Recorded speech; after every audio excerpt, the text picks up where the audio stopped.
I tell you, nobody goes round speaking with the handle of a spoon stuck in their chops. So why does you want to poke it in the first place? Mr. Gabriel, do you want me to improve your voice or don't you? Oh, well, I does, I suppose, because I ain't going to record my voice again, not on Mr. Harvey's talking machine, with it sounding like this. Well, Mr. Harvey says these folk songs and rhymes of yours will be heard by people in 1,000 years' time, doesn't he? Yes, well, that's just it, because I loves me fellow creatures, Mrs. Darby, ma'am. And I reckon the future's black enough without my voice making it any worse for them. Well, then all you have to do is trust me, and we'll get rid of that horrible accent of yours in no time at all. Oh, well, then I puts my voice in your hands then, Mrs. Darby. Right. All we do is put the handle of this spoon on your tongue and try and force it flat while you say E. Ready? E. Let's try again. E. What's that, Mr. Gabriel? If I take the spoon out for a moment, I'll hear you a little more clearly. Now, what is it? Oh, yeah, you never get nowhere not with no spoon stuck in me mouth, ma'am. I ain't a blinking tea caddy.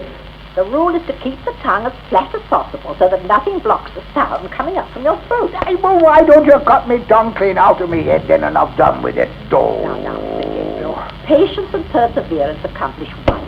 Hey? Let's try something lighter for a change. A little poem, shall we? Oh, all right, Mrs. Darby, because I be very fond of poetry, I be. Well, now, this poem happens to be called John Brown and Temperance. Hey? Ready? Yes. Say after me, then. John Brown was a man without houses or land.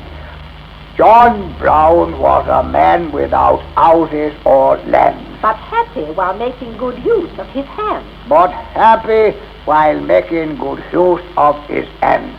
He kept a good home by the sweat of his brow. He kept a good home by the sweat of his brow. And when asked to drink, would firmly say no. Hey, you means now, don't you, Mrs. Darby, ma'am? Now rhymes with brow, don't it? You don't understand. This is poetry, Mr. Gabriel. It doesn't always have to rhyme. The line is, when asked to drink, would firmly say no. Ain't right at all. What is it? Well, I asks you, ma'am, what kind of a bloke would it be who'd say no to a drink? He'd say now. I wants one now, especially if it was nettle beer. I'm afraid you're mistaken, Mr. Gabriel. I ain't mistaken nor mistook neither.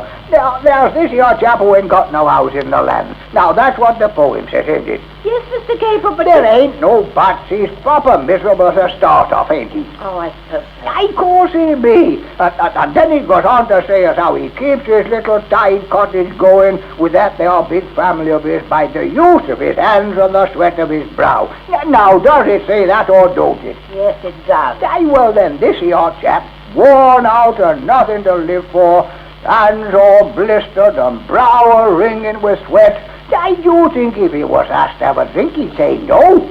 Course he wouldn't. He'd say, now, give me now, please, I beg of you, now. But the poem is called John Brown and Temperance. I don't care what it be called, ma'am. Though you might know a lot about speech training, ma'am, but I reckon you don't know much about human nature. And when you got my voice right, I reckon you wants to come to me for a few lessons in that subject.